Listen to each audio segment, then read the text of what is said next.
Hello friends, welcome to my channel. I am विलांसर माधवी और आज हम एक क्वेश्चन डिस्कस करने वाले हैं जो मेरे यूट्यूब चैनल पर एक यूज़र ने पूछा है कि परचेस एंड सेल्स के जितने भी ट्रांजैक्शन पोस्ट होते हैं, उनका जीएल एंट्री इफेक्ट क्या होता है आफ्टर पोस्टिंग द ट्रांजैक्शन।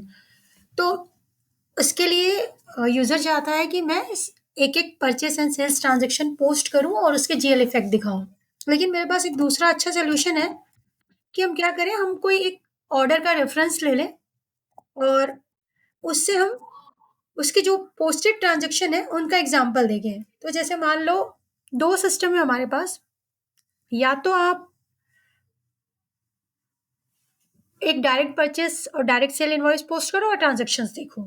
लेकिन उसमें क्या मिस हो जाएगा ना, उसमें आपको जो परचेज़ रिसीव्ड पे डेटा कैसे फ्लो होता है, किन जीएल्स को हिट करता है, भले ही वो टेम्परेरी जीएल्स होते हैं लेकिन डेटा जाता है, वो मिस कर दोगे। तो अगर ऑर्डर से स्टेप लोगे तो आपको इनवॉइसिंग वाला भी मिल जाएगा और ऑर्डर वाला भी मिल जाएगा। ऑर्डर से आप रिसिप्ट जनरेट करोगे, रिसिप्ट के बेसिस पे इनवॉइस जनरेट करोगे, ठीक है?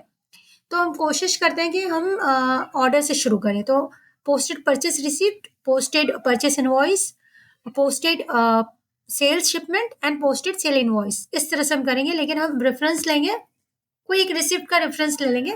अब जैसे देखो, यहाँ पे लाइन से पूरी एक लिस्ट है पोस्टेड परचेस रिसिप्ट्स, यानी कि जीआरएन की, गुड्स रिसिप्ट्स नोट्स की सारे ये लिस्ट है, ठीक है? पेज उसी का है, ये लिस्ट पेज है। अब इसमें से कोई भी एक डॉक्यूमेंट नंबर चुन लो। ये है जैसे 107215, 107215। अब हम इसे लाइन को सिलेक्ट करते हुए फाइंड इंटरेस्ट ऑप्शन है, find interest and documents that exist for the document number and posting date on the selected document. Formally this action was named navigate, ठीक है? इसका मतलब है जो जब हम लोग बिजनेस हैंडल के पहले हम लोग नेविजन यूज कर रहे थे, जो ऑन सर्वर बेस्ड सॉफ्टवेयर था। तो उसमें क्या था ना, उसमें ये फंक्शनैलिटी नेविगेट नाम से थी। मतलब आपने ट्रांजेक्शन पोस्ट किया और वो किन किन टेबल्स पे गया, यू नीड टू नेविगेट। तो बटन का नाम था navigate to check how many tables get affected after posting the transaction। तो ये एक चीज है, उसका शॉर्टकट है कंट्रोल अल्ट क्यू। तो ये कॉन्सेप्ट यहाँ पे भी फॉलो हो रहा है, लेकिन यहाँ पे फाइंड एंट्रीज नाम से है। क्लिक करना है फाइंड एंट्रीज। जब आप क्लिक कर दोगे तो सिस्टम एक प्रोसेस करेगा और आपको बताएगा कि ये पोस्टेड परचेस रिसिप्ट कैसे काम कर रही थी। तो पहले आप अगर चाहो तो आप डॉक्यूमेंट देख सकते हो, फिर बाकी के टेबल्स। अब जैसे देखो, पोस्टेड परचेस रिसिप्ट, तो ये जीएल एंट्री भी इसने बनाई है, इसने आईएलई को भी हिट किया और वैल्यू एंट्री टेबल को भी हिट किया है। तो पहला वाला आपका डॉक्यूमेंट है, रिलेटेड एंट्री नाम ही दिख रहा है, पढ़ भी सकते हो। Specifies the name of the table where the navigate facility has found entries with the selected document number and or posting date, ठीक है? अब पोस्टेड परचेस रिसीप्ट, अब यानी कि इसका जो परचेस का जो टेबल होगा, ठीक है, परचेस के टेबल पे ये गया होगा। अब कौन सा टेबल है वो भी आप चेक कर सकते हो। अब ये परचेस का जो हेडर होगा ना, header table, header and line table. अब वो कैसे चेक करते हैं वो भी आप चेक कर सकते हो। ये जो हेल्प वाला साइन है ना, उस पे क्लिक करना है, हेल्प एंड सपोर्ट पे क्लिक करना है, तो परचेस हेडर टेबल का नाम आपको चेक करना है। Purchase header and line, document दो चीज का कॉम्बिनेशन होता है, हेडर एंड लाइन का। तो हेडर एंड लाइन चेक करने के लिए इंस्पेक्ट पेजेस एंड डेटा अगर आप करोगे तो आपको बताएगा कि सी हेडर आ गया ना। तो परचेस रिसिप्ट हेडर का ये पार्ट है। और इसी तरह जो जनरल टैब, और इसी तरह जो रिसिप्ट टैब, इनवॉइसिंग टैब, ये सारे जो जितने टैब होते हैं ना, ये सारे हेडर का हिस्सा होते हैं। सिर्फ लाइन जो होता है वो उसकी अलग टेबल होती है, जिसका नाम होगा, जैसे यहाँ पोस्टेज, यहाँ पे जैसे लिखा है ना टेबल का नाम, ये टेबल का नाम है, और यहाँ पे लिखा है परचेस रिसिप्ट हेडर, ठीक है? तो जो लाइन टेबल होगी जिसमें लाइन टेबल का डेटा गया होगा, वो होगा परचेस रिसिप्ट लाइन्स, ठीक है? अब हो सकता है जिस ये 120 है तो वो 121 हो, इसके बाद ही होता है। तो इस तरह से ये लाइन का डेटा भी जाएगा। तो अब आप इस पे क्लिक करके भी चेक कर सकते हो। तो ये काम तो हो गया, हमारी 2 टेबल का कॉम्बिनेशन है, एक डॉक्यूमेंट, और वो है परचेस रिसिप्ट। अब ये जो पोस्टेड परचेस रिसिप्ट में आप जो इसका वेंडर है जिससे आपने सामान मंगवाया, ठीक है, गुड्स आपने रिसीव किया, physical quantity of goods receive करते हैं और ऑर्डर स्क्रीन से पोस्ट कर देते हैं रिसीव्ड। तो ये डॉक्यूमेंट जनरेट होगा, पोस्टेड परचेस रिसीप्ट, यानी कि जीआरएन। ठीक है? मटेरियल रिसीप्ट नोट कह लो, गुड्स रिसीप्ट नोट कह लो, जो भी आप नाम कह सकते हो। और इस डॉक्यूमेंट में आपको वेंडर का नाम मिल गया, लंदन पोस्ट मास्टर। आप चाहो तो उसका कोड भी देख सकते हो, क्योंकि बाद में हम वेंडर से नेविगेट करेंगे, ठीक है? इसका 10,000 का इसका कोड है, यानी कि इसका नंबर। अब डॉक्यूमेंट का नंबर है आपका 107-215, ठीक है? ये पोस्टेड परचेस रिसीप्ट का नंबर है। अब हमें देखना है, अगर हमने इसे ऑर्डर से बनाया था, तो लाइन पे आपको ऑर्डर का डेट और ऑर्डर नंबर मिलेगा। जो मैंने क्या किया है, मैंने यहाँ पे ये जो फंक्शनैलिटी है ना, डिज़ाइन, डिज़ाइन से मैंने क्या किया, फ़ील्ड एक्टिवेशन करके यहाँ पे मैंने ऑर्डर एक्टिवेट किया था, ठीक है? यहाँ पे आप लिखना ऑर्डर, जैसे ऑर्डर डेट दिख रहा है ना, आप ड्रैग एंड ड्रॉप, तो ड्रैग एंड ड्रॉप करोगे तो आपको मिल जाएगा order date and order number.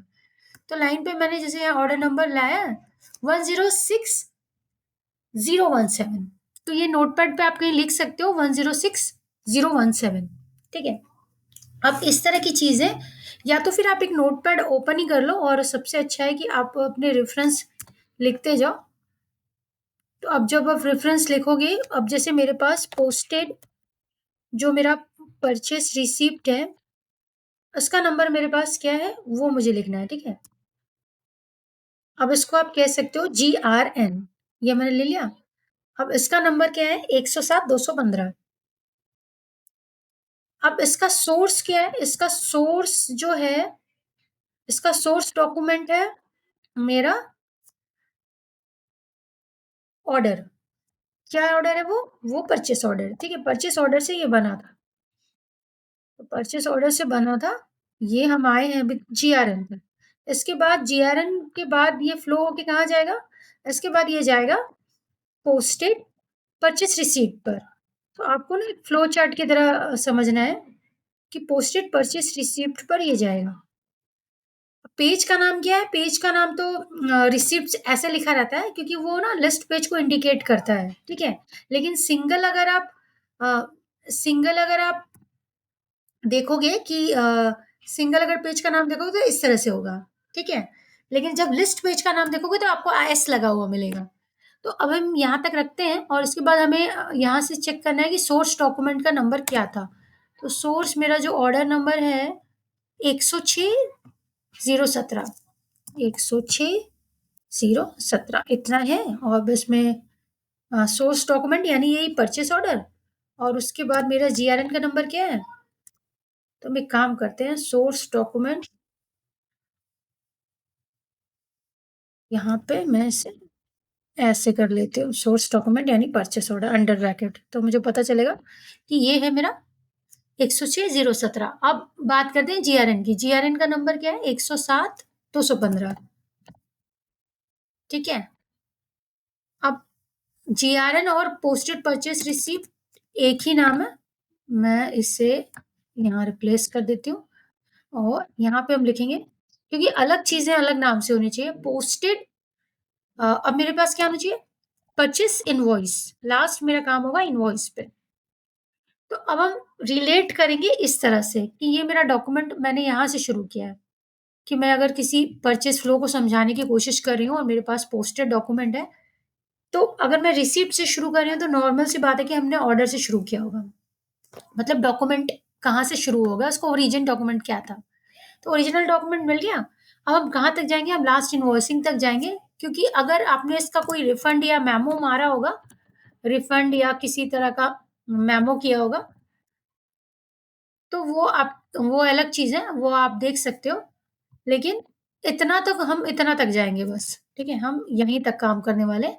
अगर आपने ये किया होगा तो आप ये भी चेक कर सकते हो। कोई रिफंड है या परचेज़ क्रेडिट मेमो इस नाम से आपको मिल जाएगा,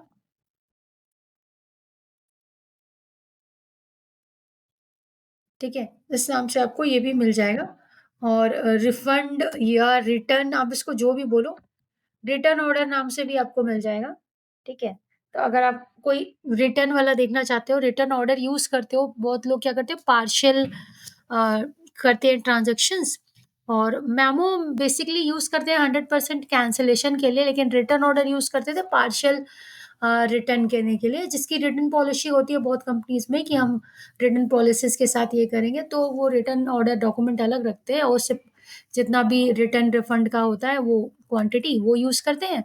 और मेमोज जो होता है ये क्रेडिट मेमो कैंसलेशंस के लिए मैक्सिमम यूज़ करते हैं और इसके रिटर्न रीजंस अलग होते हैं, तो अलग-अलग पेजेस पे यूज़ कर सकते हैं।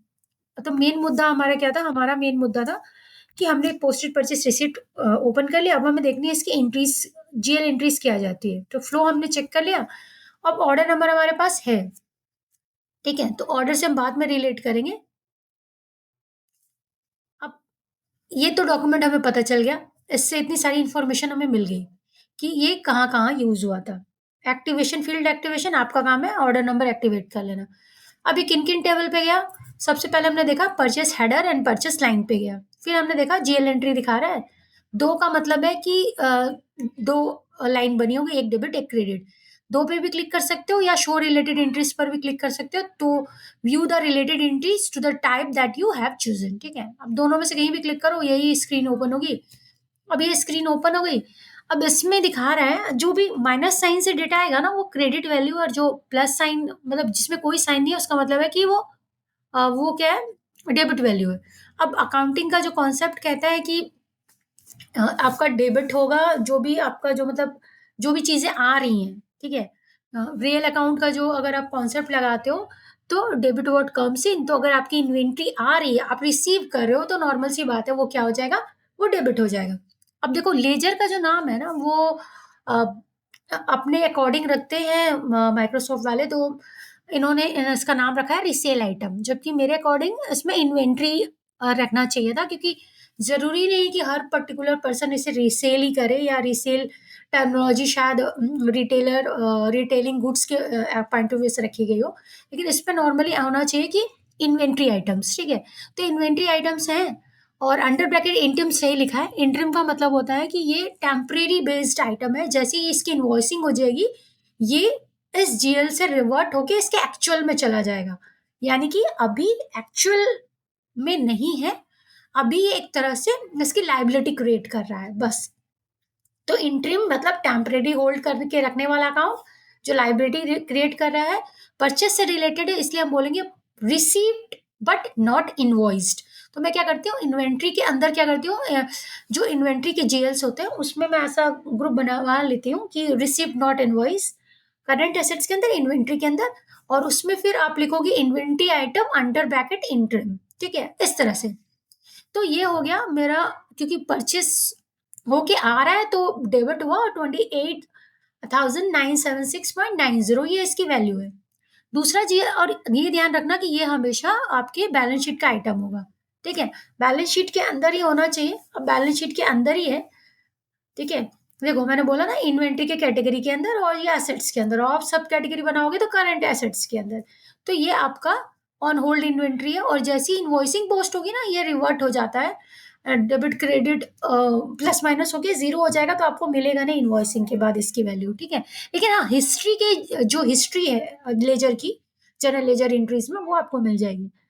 फिर दूसरा है मेरे पास इन्वेंटरी एडजस्टमेंट अकाउंट। मैं इससे रिलेट नहीं कर पाती हूँ, क्योंकि इन्वेंटरी एडजस्टमेंट अकाउंट का मतलब होता है कि इंक्रीज एंड डिक्रीज, अगर हम आइटम जनरल यूज करके अपना स्टॉक आउट कर रहे हैं, या बिना पीओ रेस किए स्टॉक इन कर रहे हैं, पॉजिटिव एडजस्टमेंट मान रहे हैं, तो हम इन्वेंटरी एडजस्टमेंट ले सकते हैं कि स्टॉक हमने डिक्रीज किया, इंक्रीज किया विदाउट रेजिंग अ पीओ। और इस पीओ और एसओ, एसओ से हम मतलब क्या करते हैं कि सेल करते हैं, और पीओ से हम परचेस करते हैं। तो अगर हम दोनों एसओ और पीओ यूज नहीं कर रहे हैं और इंक्रीज डिक्रीज डिक्रीज इंक्रीज ऐसे कॉन्सेप्ट यूज कर रहे हैं आइटम जनरल यूज करके स्टॉक के लिए, तो हम इन्वेंट्री एडजस्टमेंट अकाउंट बैकएंड में बैकग्राउंड में लगाते हैं कि जैसे परचेस, जैसे इन्वेंट्री पॉजिटिव हुई तो हम inventory account debit to inventory adjustment account रखेंगे, और अगर इन्वेंट्री डिक्रीज हुई तो हम रखेंगे इन्वेंट्री एडजस्टमेंट अकाउंट डेबिट और inventory account credit.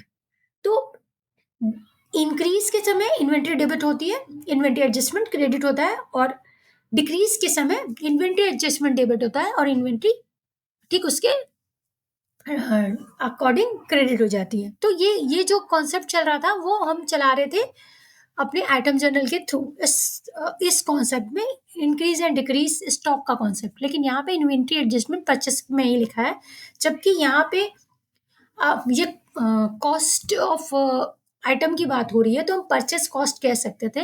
Cost of purchase is the best word, कि हम यहाँ पे लिखे कॉस्ट ऑफ परचेस, कि ये परचेस की कॉस्ट है। तो आप इसे रीनेम कर लेना, यहाँ लिख लेना कॉस्ट ऑफ परचेस और यहाँ इन्वेंट्री आइटम लिख लेना इंट्रीम। इंट्रीम दोनों में होगा, दोनों के अंदर इंट्रीम वर्ड यूज होगा, लेकिन कॉस्ट ऑफ परचेस सेकंड वाला इन्वेंट्री एडजस्टमेंट अकाउंट की जगह, क्योंकि यहाँ हम इंक्रीज एंड डिक्रीज की बात नहीं कर रहे, हम परचेस के समय इन्वेंट्री की कॉस्ट की बात कर रहे हैं, तो इसका नाम होना चाहिए कॉस्ट ऑफ परचेस।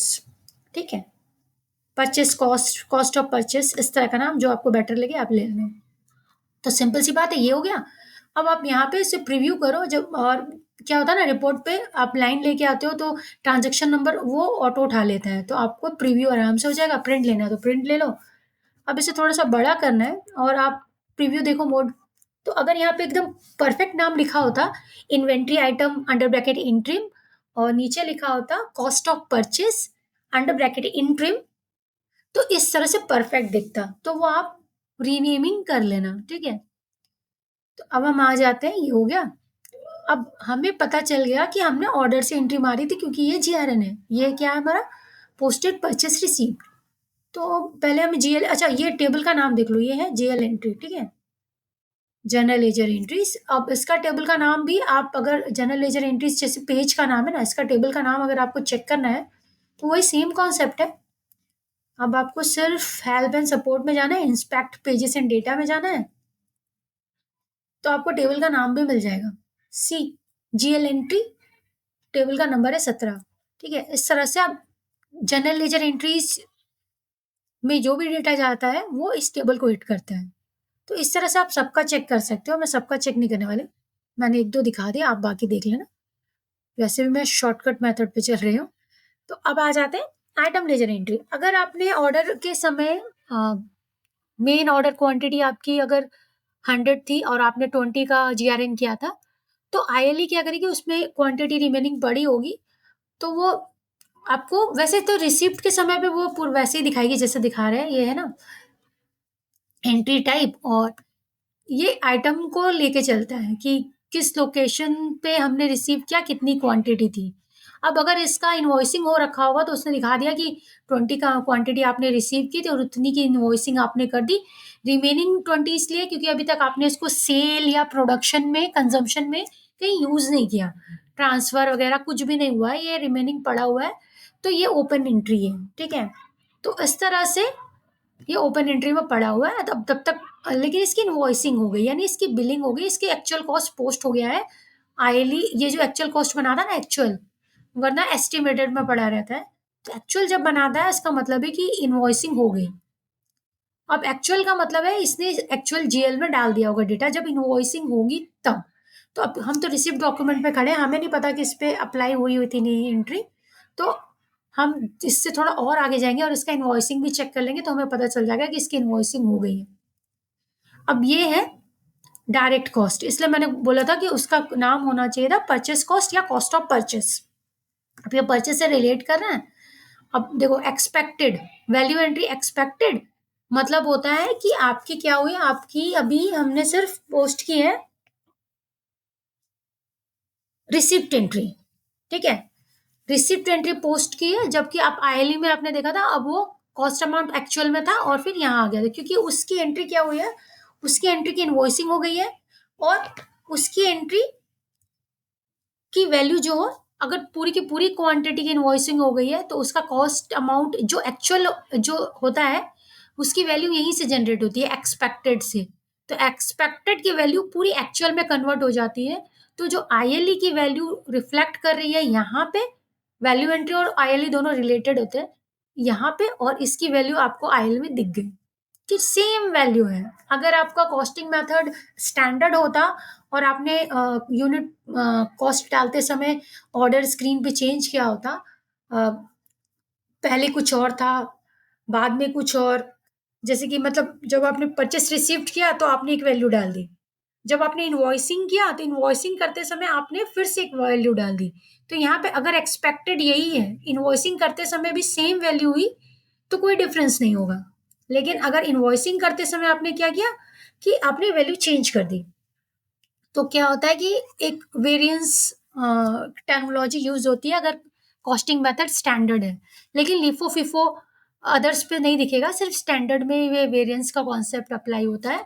और जब आप पहली बार ऑर्डर क्रिएट करते हो और कोई आइटम लेते हो, वो आइटम बार बार यूज हो चुका है, तो उसका लास्ट परचेस कॉस्ट ही वो उठा लेता है सिस्टम से।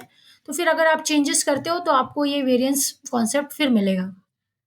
तो इस तरह से हमने देखा कि ये आपकी एक वैल्यू एंट्री क्रिएट हो गई। आप वापस आ जाते हैं, तो इतने टेबल्स पे डेटा गया था, इतना हमने चेक कर लिया। अभी हमारे पास क्या है, अभी हमें इसका सेम इसका इनवॉइसिंग चाहिए। इसकी इनवॉइसिंग हो रखी है, इसका इनवॉइसिंग नंबर। ठीक है, तो अभी हम क्या करते हैं, हमारे पास ऑर्डर नंबर तो है, राइट? तो हम जाते हैं ऑर्डर पे। अब हम ऑर्डर पे अगर जाएंगे तो हमें क्या चाहिए, हमें ऑर्डर का नंबर चाहिए या फिर हमें पर्सन का नाम बताओ। अब देखो, London post master, London post master यहाँ पे है। क्या हमें ऑर्डर का नंबर पता है? हमने नोटपैड बना रखा था जिसमें हमने ऑर्डर नंबर लिख रखा था। ये है, ये है हमारा ऑर्डर नंबर। ठीक है, अब ये ऑर्डर नंबर हम क्या करेंगे, यहाँ पे चेक कर लेंगे कि या तो हम क्या करें कि आ, पार्टी के ट्रांजैक्शंस के हिसाब से जाएं, या लंदन पोस्ट मास्टर का जो अकाउंट है ना, अगर आप इसके अंदर भी चले जाओ, तो अगर एक दो ट्रांजैक्शन है तो आपको इजीली मिल जाएगा, बैलेंस के अंदर जाके चेक कर लो। ठीक है, एक एक दो होगा तो यहाँ पे भी आपको ऑर्डर नंबर मिल जाएगा। ऑर्डर नंबर यही था ना, 106017, यही ऑर्डर नंबर है। तो अगर आप ऑर्डर नंबर यहाँ पे चेक करते हो, यहाँ पे भी हम टाइप करके देख लेते हैं। सी, एक ही है ना, यहाँ से भी मिल जाएगा। और या फिर वापस आ जाओ लिस्ट पेज। लिस्ट पेज पे हम जैसे ही फिल्टर हटाएंगे, इतने सारे हैं, शॉर्ट हो जाएगा। सी, यही ऑर्डर है। अब हम इसे नेविगेट, यानी कि हम इस पे हमको क्या करना है, फाइंड एंट्रीज। अब फाइंड एंट्रीज होम के अंदर ही होनी चाहिए, तो हम देख लेते हैं फाइंड एंट्री का ऑप्शन जो है। अगर ऐसे नहीं मिलेगा तो हम क्या करेंगे, एक बार चेक करते हैं कि यहाँ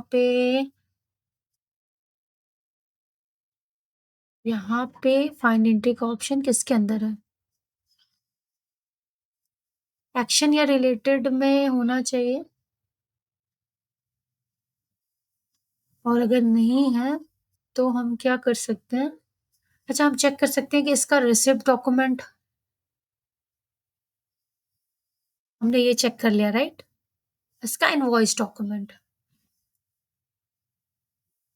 सी, इसका ये इनवॉइस है। अब अब आप व्यू करो या फाइंड एंट्रीज करो, सी, वेरी इजी। अपना ऑर्डर सिलेक्ट किया, ऑर्डर स्क्रीन पे ऑर्डर बिना खोले ही आप पता लगा सकते हो कि इसका इसका इनवॉइस एंट्री कौन सी थी और इसका इसका रिसिप्ट एंट्री कौन सी थी। अब रिसिप्ट एंट्री तो हमने चेक कर लिया था, इनवॉइस एंट्री, अब पोस्टेड परचेस इनवॉइस, या नंबर पे क्लिक करो या शो रिलेटेड एंट्रीज बटन पे क्लिक कर दो। अब ये इसका डॉक्यूमेंट है। अब क्योंकि ये with in the state transaction था, देखो ऑर्डर नंबर दिखा रहा है 106017। ठीक है, तो ये इसका इनवॉइसिंग है। अब इस पे with in the state transaction था, जीएसटी लगा हुआ है, सीजीएसटी, एसजीएसटी। और जब इनवॉइस पोस्ट होता है तो सिस्टम क्या करता है कि अगर आपके फ्रैक्शन में वैल्यू आ रही है तो सिस्टम उसको राउंड करता है। तो जैसे यहाँ पे से फ्रैक्शन में वैल्यू आ रही होगी तो सिस्टम ने उसको राउंड कर दिया और लास्ट में उसने एक जीएल में भेजा है इनवॉइस राउंडिंग, जो हम लोग सेटअप में लगा देते हैं। ठीक है, ये आपके वेंडर का जो पोस्टिंग ग्रुप होता है उसके अंदर लगा होगा राउंडिंग वाला। तो ये एक तरह से ये आपको डॉक्यूमेंट दिख गया। आपने यहाँ पे ये फील्ड भी मैंने एक्टिवेट करके रखा था, डिजाइन से लगाया मैंने।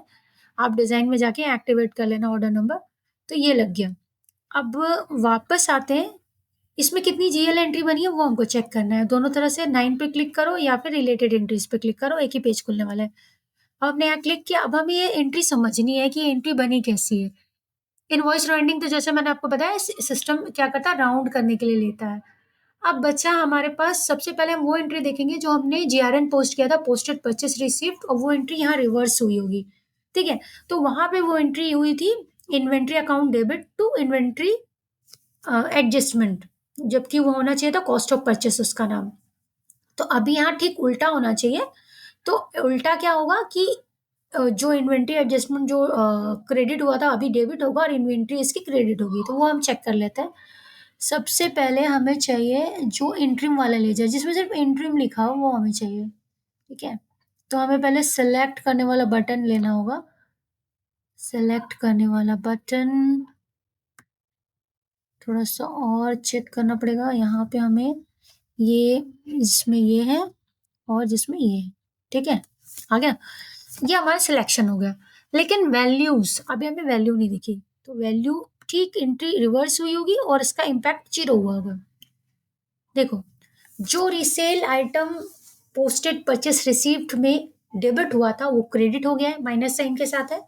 और जो इन्वेंट्री एडजस्टमेंट क्रेडिट हुआ था वो डेबिट हो गया है, यानी कि ठीक उल्टा। दोनों इंट्रीम के लेजर ने अपोजिट एंट्री पास कर दी है, और अपोजिट एंट्री पास होते साथ जो लाइबिलिटीज में लेजर बना है ये वाला इन्वेंट्री एडजस्टमेंट इंट्रीम का करंट लाइबिलिटी के अंदर, इसका इम्पैक्ट 0 हो गया। और ये वाला रीसेल आइटम जो हमारे इन्वेंट्री के अंदर बना हुआ है इसका 0 हो गया। अब ये भी हम दिखा देते हैं कि inventory adjustment account balance sheet के अंदर बना है, ये पीएल वाला इन्वेंट्री एडजस्टमेंट नहीं है। ठीक है, इसलिए मैंने बोला था कि मुझे इसके इसके नाम पे थोड़ा डाउट है। तो अब ये जो है inventory adjustment account current liability के अंदर है, और मेन इसका सेक्शन बैलेंस शीट है, उसके बाद लाइबिलिटीज कैटेगरी है और अंडर कैटेगरी ये है। ठीक है, तो अब ये वैल्यू जाके पोस्ट हो गई, पोस्टिंग का जीएल है क्योंकि पोस्ट होना है इसमें वैल्यू। तो इसी तरह से, और इन्वेंट्री का तो हम आपको दिखा चुके हैं कि इन्वेंट्री का क्या था, इंट्रीम, वो भी हम लेकिन एक बार फिर से रिपीट कर देते हैं। इन्वेंट्री इंट्रीम ये वाला, इसके अंदर हम क्या करेंगे, दोनों एक साथ सिलेक्ट कर लेते हैं। इसके अंदर क्या है, इसके लेजर को इस तरह से सिलेक्ट करना पड़ेगा। अच्छा, नंबर पे, राइट, हाँ नंबर पे। रीसेल आइटम इंट्रीम ये आपको आपको मिल जाएगा करंट एसेट्स के अंदर, इन्वेंट्री का जो ग्रुप होता है उसके अंदर, और उसके अंदर में आपको वैल्यू मिल जाएगी। और रिवर्स हो गई होगी, और ये तो बाकी ट्रांजेक्शन की होगी जिसका इनवॉइसिंग पोस्ट नहीं हुआ होगा। तो रिवर्स होके वो क्या होगा, प्लस माइनस होके 0 हो जाएगा। अगर आप किसी के अंदर जाना चाहते हो तो देख सकते हो, यहाँ प्लस माइनस होता रहता है। तो यहाँ अधिकतर आपको इस तरह से ट्रांजेक्शन मिलेंगे जो प्लस माइनस होके, देखो प्लस माइनस होके 0 हो जाएंगे, प्लस माइनस होके 0 हो जाएंगे, प्लस माइनस होके, जिसकी नहीं हुई है उसका मतलब उसका इनवॉइसिंग पोस्ट नहीं हुआ होगा। ठीक है, तो प्लस माइनस होके ये मैक्सिमम 0 हो जाते हैं, जब तक इनवॉइसिंग पोस्ट ना हो तब तक ही रुके होते हैं। तो इस तरह से आप सारे ट्रैक चेक कर सकते हो। तो ये वाला कॉन्सेप्ट क्लियर हो गया कि हम इंट्रीम वाला क्यों यूज कर रहे हैं। इंट्रीम वाला इनवॉइसिंग के टाइम पर रिवर्स हो जाएगा, बस फिजिकल क्वांटिटी हमने रिसीव की है, तो जीएल इसलिए हिट होता है कि हमें पता चले कि हमारी लाइबिलिटी बनती है कि हमें वेंडर को पे करना है, हमने उससे गुड्स, फिजिकल गुड्स रिसीव कर लिए हैं, जिसकी एक वैल्यू होगी जो आप एस्टिमेटेड वैल्यू, और जब इनवॉइसिंग होगी तो वो एक्चुअल में कन्वर्ट होगी। तो एस्टिमेटेड वैल्यू के साथ ये पड़ा रहेगा, और ये फिर उसी वैल्यू के साथ रिवर्स हो जाएगा। और इनवॉइसिंग के टाइम पे जो आप वैल्यू अगर सेम रखते हो तो ठीक है, और अगर चेंज करते हो तो उस वैल्यू के साथ। ठीक है, तो अब इनवॉइसिंग राउंडिंग हो गया, ये दो जीएल रिवर्स हो गए। अब जब रिवर्स वाले जीएल को हम भूल जाते हैं, अब हम बात करेंगे नॉर्मल जीएल्स की। नॉर्मली हम लोग जब अकाउंटिंग कॉन्सेप्ट फॉलो करते हैं तो हम सबसे पहले ट्रांजेक्शन देखते हैं ऐसे कि हमारा परचेस पोस्ट हुआ है, तो परचेस हमारा प्रॉफिट एंड लॉस स्टेटमेंट का हिस्सा है, एज एक्सपेंसेस हमने कुछ परचेस किया है, उसकी वैल्यू डेबिट हो गई। किस वेंडर से किया है, लंदन पोस्ट मास्टर। आप नाम अगर दिखाना चाहते हो तो यहाँ कस्टमाइज करके दिखा सकते हो। यहाँ पे वेंडर डोमेस्टिक का ग्रुप दिखा रहे हैं नाम। ठीक है, तो ये इस तरह से दिखा कि ये चला गया है वेंडर डोमेस्टिक में, तो परचेस हमने किया वेंडर से किया।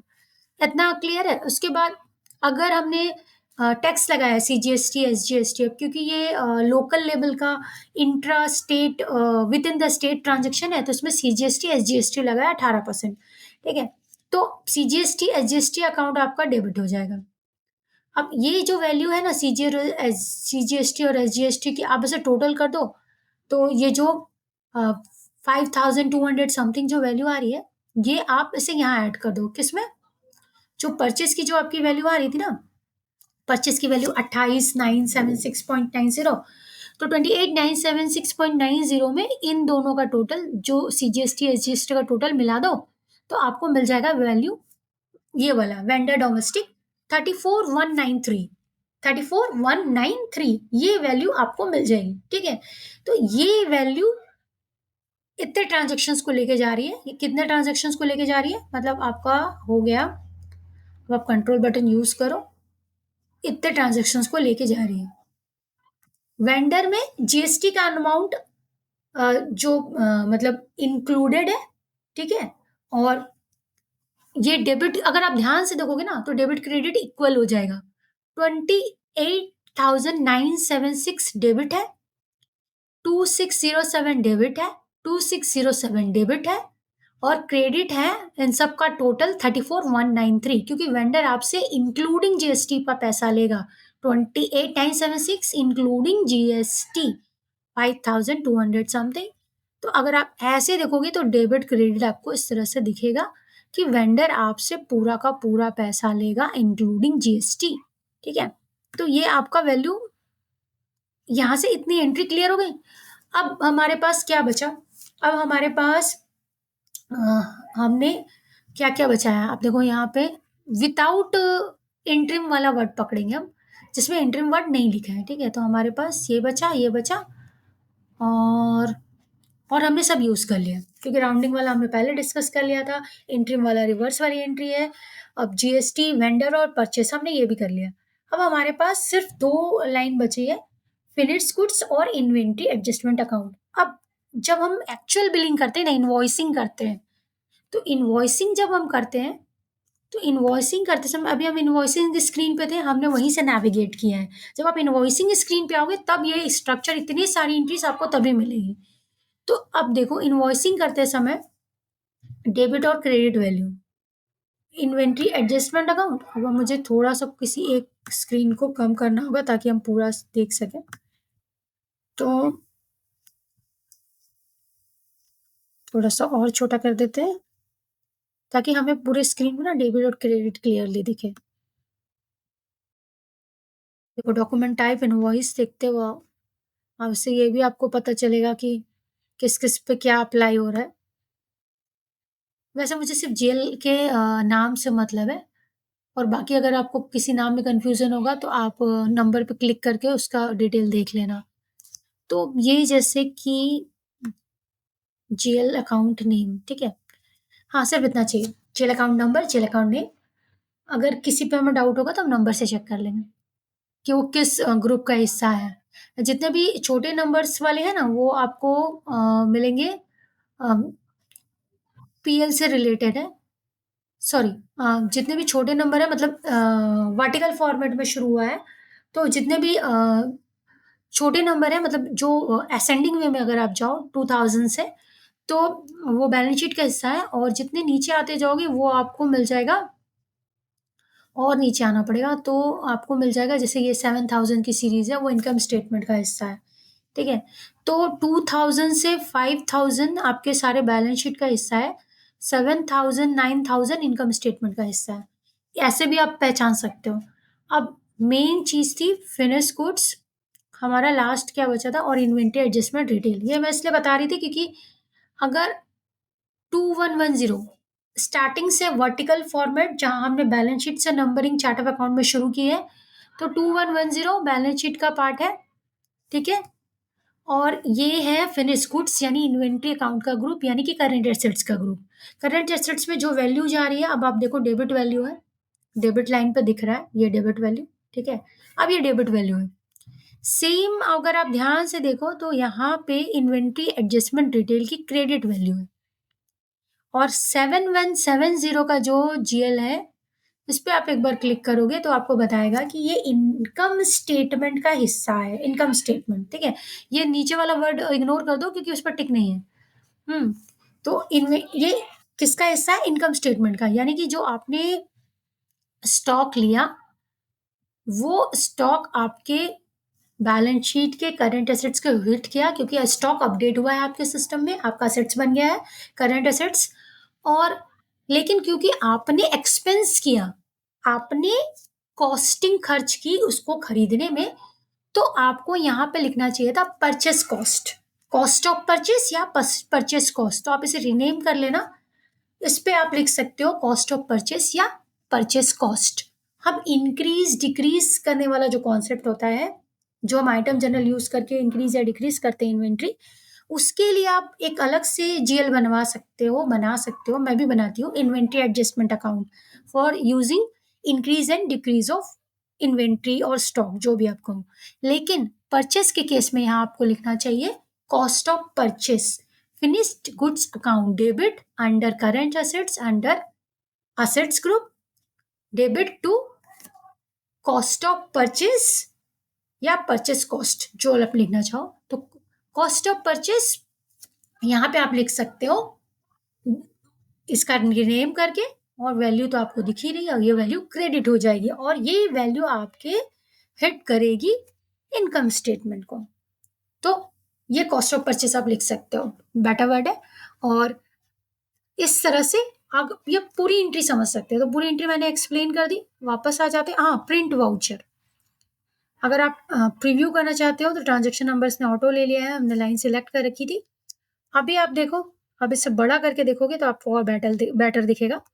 सी, credits goods account debit, inventory adjustment interim reverse हो रहा है रीसेल आइटम जो था उसके साथ। तो इंट्रीम एक डेबिट इंट्रीम है, एक क्रेडिट इंट्रीम है, वो रिवर्स हो गया, उसे इग्नोर कर दो। ठीक है, वैसे इसमें इंट्रीम दिखाने की कोई जरूरत नहीं थी, क्योंकि हम तो एक्चुअल पे बात कर रहे हैं। तो एक्चुअल की बात है finish goods account debit to आपका जो भी आइटम था वो। ठीक है, तो finish goods account debit to inventory adjustment retail, इसको रीनेम कर देना। इसको रीनेम करके आप कर देना कॉस्ट ऑफ परचेस और परचेस कॉस्ट ऑफ इन्वेंट्री। तो एक क्लियरली इंडिकेट करेगा कि आपने परचेस कॉस्ट खर्च की है, ये आइटम को परचेस करने के लिए आपने एक आइटम खरीदा था। फिनिश गुड्स इसलिए क्योंकि ट्रेडिंग बिजनेस है, मान लो आपका ट्रेडिंग बिजनेस है, मैन्युफैक्चरिंग नहीं है। मान लो कि आप गुड्स खरीदते हो और बेचते हो, जैसा सामान आता है वैसा खरीद के उसमें थोड़े बहुत कुछ चेंजेस करके, छोटा मोटा मॉडिफिकेशन, नॉट कि आप ट्रांसफॉर्मिंग कर दो उसका पूरा क्वालिटी, थोड़ा बहुत चेंजेस करके, या as it is retail business है। तो रिटेल बिजनेस में जैसा गुड्स आता है वैसे ही आगे पास ऑन हो जाता है। तो रिटेल बिजनेस में हमने जैसा गुड्स खरीदा वो मेरे लिए एफजी ही था, मैंने वैसे ही खरीदा और वैसे ही बेच दिया, अपना मार्जिन रख के, जो भी हम मार्जिन रखते हैं प्रॉफिट के लिए। तो finish goods account debit to cost of purchase. और इंट्रीम का एडजस्टमेंट जो है वो इंट्रीम का एडजस्टमेंट इंट्रीम के साथ हुआ है, दोनों इंट्रीम आपस में एडजस्ट हुए। यहाँ पे सिर्फ finish goods to cost of purchase rename करो इन्वेंट्री एडजस्टमेंट डिटेल से। ठीक है, वरना क्या होगा, परचेस के कॉस्ट भी इन्वेंट्री एडजस्टमेंट डिटेल में जाएंगे, और आइटम जनरल से अगर कुछ इंक्रीज डिक्रीज कर रहे हो स्टॉक को, वो भी इसमें चला जाएगा। और अगर अगर ट्रांसफर के पीछे भी आपने यही लगा रखा है, ट्रांसफर डॉक्यूमेंट के पीछे इन्वेंट्री एडजस्टमेंट, तो इसके भी डॉक्यूमेंट जाएंगे। तब तो आप फिल्टर लगा लगा के परेशान हो जाओगे कॉस्ट ऑफ परचेस निकालने के लिए। तो कॉस्ट ऑफ परचेस का लेजर हमेशा अलग होना चाहिए, ताकि आप कॉस्टिंग निकाल सको। बाकी तो आप आइटम की कॉस्टिंग, आइटम के कार्ड के अंदर चले जाना, तो जो उसका जहाँ पे आइटम का यूनिट कॉस्ट इंडिकेट करता है, उस बटन के अंदर आपको आइटम की कॉस्टिंग पूरी मिल जाएगी। Vendor ledger entry, vendor ledger entry क्या इंडिकेट करती है, जैसे कि जब आपने इनवॉइस पोस्ट किया तो एक ओरिजिनल इनवॉइस एंट्री बनती है, उस वेंडर को के टेबल को हिट करती है। तो उस वेंडर के टेबल में ये आपकी ओरिजिनल इनवॉइस एंट्री चली गई। अब इसका जो भी ट्रांजेक्शन होगा वो इसके अंदर चला गया। आप इसको भी प्रिंट वाउचर करके देख सकते हो। तो आपको जिस चीज़ को प्रीव्यू करना है ना, ज़्यादा डिटेल पता चलता है डेबिट क्रेडिट का।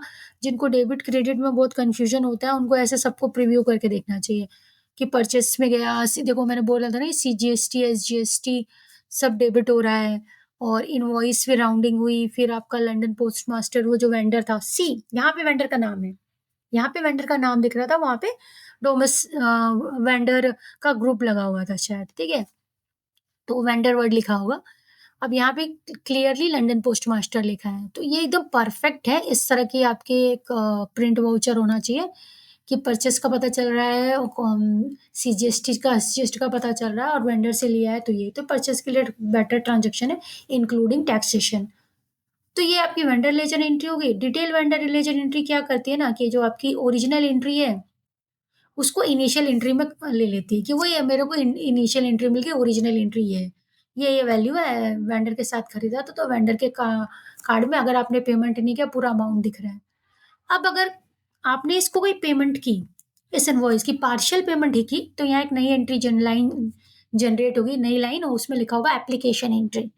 और वो एप्लीकेशन एंट्री क्या होता है, इनिशियल के ऊपर अप्लाई हो जाती है। तो अगर ये इस कॉन्सेप्ट के बारे में हम बाद में बात करेंगे किसी दूसरे वीडियो में। तो फिर वो क्या करता है ना, इसी इनिशियल एंट्री के ऊपर जब अप्लाई होती है, तो अगर आपने उसका बैलेंस जितना भी पे किया है उतना से कम कर देगी, पूरा पे कर दिया तो पूरा कर देगी। तो वो डिटेलिंग आपको डिटेल वेंडर लेजर एंट्री में मिलेगी, क्योंकि ये एप्लीकेशन एंट्री का कॉन्सेप्ट काम करता है इस यहाँ पर। फिर आ जाते हैं value entry. Value entry relate करती है आपके आईएलईसी, आइटम आइटम लेजर एंट्री से। 20 क्वांटिटी की आपने इनवॉइस जीआरएन बनाया था, पोस्टेड परचेस रिसीप्ट। 20 का आपने इनवॉइस कर दिया पूरा का पूरा, तो उसमें आईएलए कुछ बचेगी ही नहीं। पूरा का पूरा देखो एक्सपेक्टेड एज इट इज, मैंने क्या बोला था कि हमारा कॉस्टिंग मेथड है फीफो, और हमने जो ऑर्डर पे जो प्राइस रखा था वही प्राइस हमने इनवॉइसिंग पे भी कैरी किया है। प्राइस में हमने उसके कॉस्ट, यूनिट कॉस्ट में कोई चेंज नहीं किया आइटम के, एज इट इज है, तो कोई वेरिएंस नहीं आएगा, क्योंकि हमारा कॉस्टिंग मेथड भी फीफो है। अगर स्टैंडर्ड होता और हम ऐसा चेंजेस करते, ऑर्डर के स्क्रीन पे अलग और इनवॉइस के स्क्रीन पे वैल्यू में चेंजेस, तो एक वेरिएंस जनरेट होता, अगर स्टैंडर्ड मेथड होता तो। और चेंजेस करते तो दो कंडीशन है। लेकिन हमने ना तो हमारा जो कॉस्टिंग मेथड स्टैंडर्ड है और ना ही हमने कोई चेंजेस किया है, दोनों कंडीशन हम मैच नहीं करते।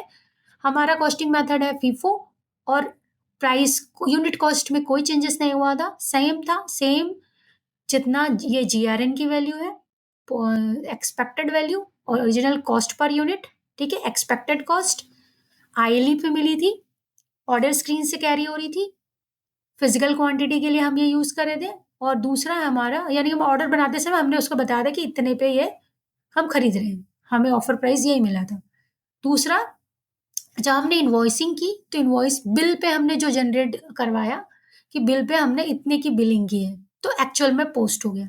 तो जो एक्चुअल में पोस्ट होगा, जो वैल्यू एंट्री लेके आएगी, ये आईएलई लेके आ रही थी, ये वैल्यू एंट्री लेकर आ रही थी, और ये आपकी जीएल में पोस्ट हो गया, कॉस्ट पोस्टेड टू जीएल। तो जितना पोस्ट हुआ वो आपके अकाउंट में दिख जाएगा, मतलब कि जो इन्वेंट्री का अकाउंट होगा, ठीक है, इसका जो रिलेटेड अकाउंट होगा उसमें। अब बचा जीएसटी लेजर एंट्री। अब क्योंकि इंट्रास्टेट ट्रांजेक्शन था within the state, CGST SGST calculate हुआ था 99%, तो नॉर्मल सी बात है कि ये क्या करेगा, ये 50-50% लेके आएगा, ठीक है। तो 50-50% देखो उसकी वैल्यू आ रही है, बेस अमाउंट आ रहा है, और सोर्स कोड परचेस था, और इस तरह से आप देख सकते हो। दो लाइन बनने का रीजन है सीजीएसटी एसजीएसटी, यहाँ पे आपको परसेंटेज दिख जाएगा कौन सा आइटम लिया था। अब आइटम के लिए भी जैसे मैं आपको बोल रही थी ना कि आप आइटम कार्ड के अंदर एक बार चले जाओगे तो आपको कॉस्टिंग का आइडिया यहाँ से भी लग जाएगा, इसके अंदर भी होता है। अगर ये ओपन हो जाए तो मैं आपको दिखा देती हूँ। यहाँ पे देखो, वैसे तो इन्वेंट्री सेटअप से भी आप चेक कर सकते थे, तो कॉस्टिंग मेथड इन्वेंट्री सेटअप पे दिख जाएगा फीफो, आइटम कार्ड के अंदर भी होता है। और देखो यूनिट कॉस्ट के अंदर अगर आप चले जाओगे तो यूनिट कॉस्ट में ना ये पूरी डिटेलिंग होती है, तो आप पूरा पता लगा सकते हो। अब जो एप्लीकेशन है, लाइन है, आप पूरा पता लगा सकते हो कि कॉस्ट कैसे कैलकुलेट कर रहा था। एक्सेल पे ले जाओ और इसकी डिटेलिंग चेक कर लो, ठीक है। तो अभी हम इस पे नहीं आते, अभी हम आ जाते हैं वापस कि हमने डिटेल लेजर एंट्री चेक कर ली, और यहाँ पे जो वहाँ मिस हो गया होगा, वो यहाँ पे भी इनिशियल एंट्री वाला कॉन्सेप्ट है, इस पे भी तो पेड एप्लीकेशन एंट्री का कॉन्सेप्ट होता है ना, देखो पेड वर्ड है। तो इस तरह से 99% और जो भी अदर डिटेल्स है वो सब मिल जाएंगे। तो जैसे वेंडर लेजर एंट्री पे vendor ledger entry and detail vendor ledger entry का कॉन्सेप्ट था, सेम जीएसटी पे भी है कि जितनी भी एप्लीकेशन एंट्रीज का कुछ भी होगा वो आपको यहाँ पे दिख जाएगा, ठीक है। अगर पेड वगैरह हुई होगी तो टिक होना शुरू हो जाएगा। अब इतनी सारी चीजें करने के बाद मुझे क्या चाहिए, मैंने पोस्टेड परचेस इनवॉइस की सारी एंट्री देख ली, हाँ सारी देख ली, ठीक है। अब मुझे इसका सोर्स क्या था, इसका सोर्स था एक ऑर्डर, ठीक है। तो ये तो इसका डॉक्यूमेंट नंबर है, तो मुझे इसका ऑर्डर भी एक बार चेक करना है, तो हम वापस आ जाएंगे और हम इसके ऑर्डर पे, हमने परचेस ऑर्डर पे फिल्टर लगा रखा था ना, अब या तो हम इसे व्यू कर लें या हम इसे भी व्यू ही कर लेते हैं, बेटर रहेगा। तो ये परचेस ऑर्डर है जो हमने फ़िल्टर लगा के रखा था, नोटपैड में लिख के रखा था ना। अब इस पे देखो, इस पे भी हमें क्या मिलने वाला है, इस पे हमें ये जानना है कि हमने क्या-क्या डॉक्यूमेंट जनरेट किए थे या जो ट्रांज़ैक्शन हो रखी है।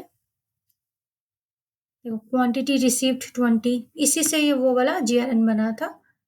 क्वांटिटी इनवॉइस भी हो चुकी है, रिसीव भी हो चुकी है, ठीक है? रिसीव्ड एंड इनवॉइस्ड है। जीएसटी एलिमेंट वगैरह जो भी था। तो जैसा कि जैसा रेट यहाँ पे आया था उसमें ही बिलिंग हुई है। अब यहाँ पे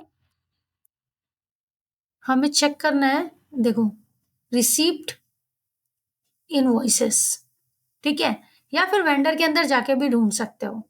तो अगर आपने ऑर्डर खोल लिया तो आपको रिसीव्ड इनवॉइसेस मिल जाएगा, वेंडर के अंदर भी जा सकते हो, ऑर्डर स्क्रीन पे भी बटन बने हुए हैं, वो डॉक्यूमेंट सिलेक्ट कर लो, उसका रिसीव्ड, उसका इनवॉइस, जैसे मैंने अभी दिखाया था थोड़ी देर पहले।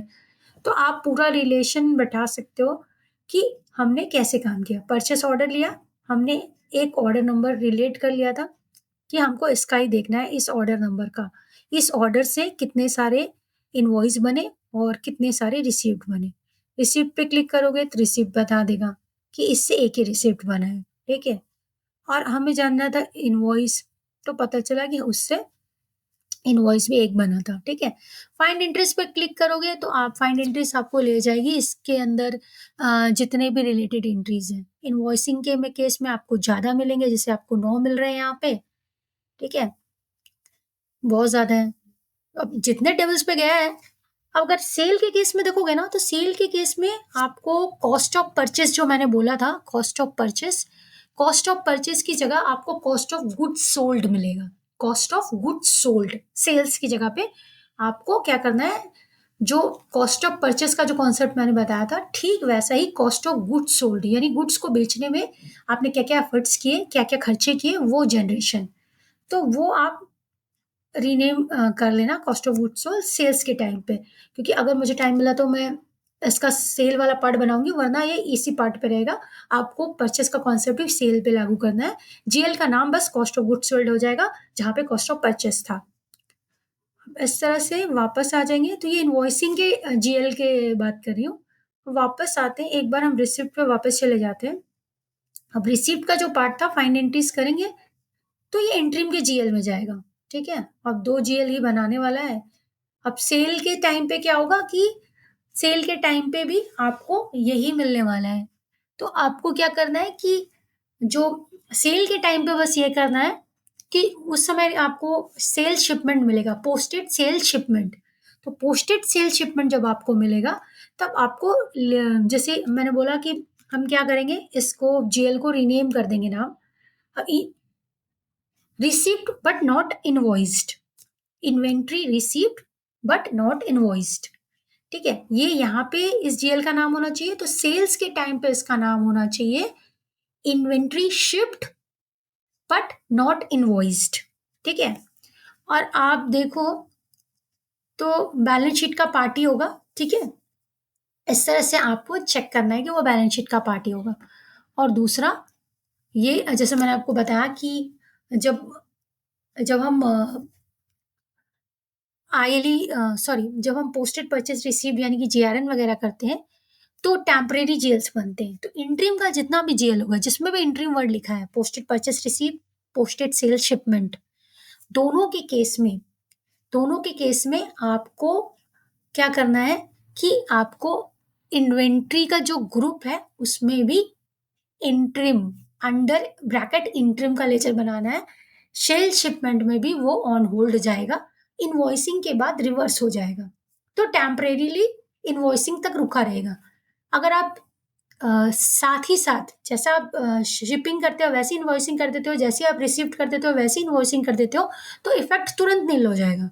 डायरेक्ट परचेस इनवॉइस बनाते हो, डायरेक्ट सेल इनवॉइस बनाते हो, तो इसमें वैल्यू आपको हमेशा नील ही दिखेगी इन जीएल्स में, ठीक है? लेकिन जब आप ऑर्डर से आते हो ना, तो ऑर्डर में रिसीप्ट का कॉन्सेप्ट होता है, शिपमेंट का कॉन्सेप्ट होता है। परचेस में पोस्टेड परचेस रिसीव्ड जीआरएन और सेल्स में sales shipment received, sorry sales shipment posted sale shipment. तो इस तरह के कॉन्सेप्ट में क्या होता है, सिस्टम को एक टेम्परेरी लेजर क्रिएट कर रखना पड़ता है। मतलब बनाओगे तो आप ही चार्ट ऑफ अकाउंट में टेम्परेरी जीएल, लेकिन उसको एक नाम देना है कि ये हमारी लायबिलिटी, हमें इसे पे करना है। तो इस तरह से हमने एक बना दिया। असेट्स के में तो एक ही है जो आप असेट्स के अंदर बना रहे हो, इन्वेंट्री के अंदर इंट्रीम, और जो सेकंड वाला है जो आपने इसके अंदर बना रखा है, ये लायबिलिटी वाला, ये बैलेंस शीट में आपको बनाना है। ठीक है, कि shipped not received, received not invoiced, situation purchase की, सेल की, परचेस की रिसिप्ट नॉट इनवॉइस्ड, सेल्स की शिप्ड नॉट इनवॉइस। इस तरह से आपको जीएल्स बना के उनमें वैल्यू भेजनी है, और हमेशा इन जीएल्स के लिए अंडर ब्रैकेट इंट्रीम होना चाहिए, तभी आप रिलेट कर पाओगे कि ये बैलेंस शीट का हिस्सा है और ये टेम्परेरी जीएल्स है। प्लस यहाँ पे भी जैसे कि ये जो रिसेल आइटम है, इसमें भी आप इन्वेंट्री आइटम लिख लेना, जरूरी नहीं कि कोई रिसेल वर्ड हो। तो आपको कुछ जीएल्स के नाम के साथ चेंज करना है, जैसे कॉस्ट ऑफ परचेस और नॉर्मली इन्वेंट्री आइटम ऐसा। और इंट्रीम तो सही है, अंडर ब्रैकेट इंट्रीम होगा ही, तो इंट्रीम के साथ कोई प्रॉब्लम नहीं है। इंट्रीम वर्ड अंडर ब्रैकेट लिखना ही है आपको। Posted purchase receipt, posted sale shipment में, और इनवॉइसिंग के टाइम पे कॉस्ट ऑफ परचेस वाला जो जीएल है, सेल शिपमेंट के टाइम पे आपको क्या करना है, वहां पे कॉस्ट ऑफ गुड्स सोल्ड लिखना है। बस इतना ही। तो इतना ही कॉन्सेप्ट के साथ काफ़ी है, क्योंकि मैं बहुत ज़्यादा लॉन्ग वीडियोस नहीं बनाती हूँ। तो दैट्स इट।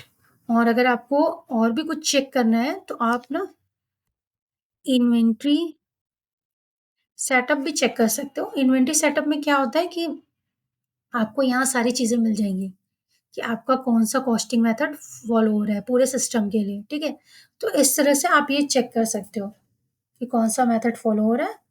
और अगर कोई अदर चीज़ें भी आपको चेक करनी है तो थैंक यू फॉर वॉचिंग।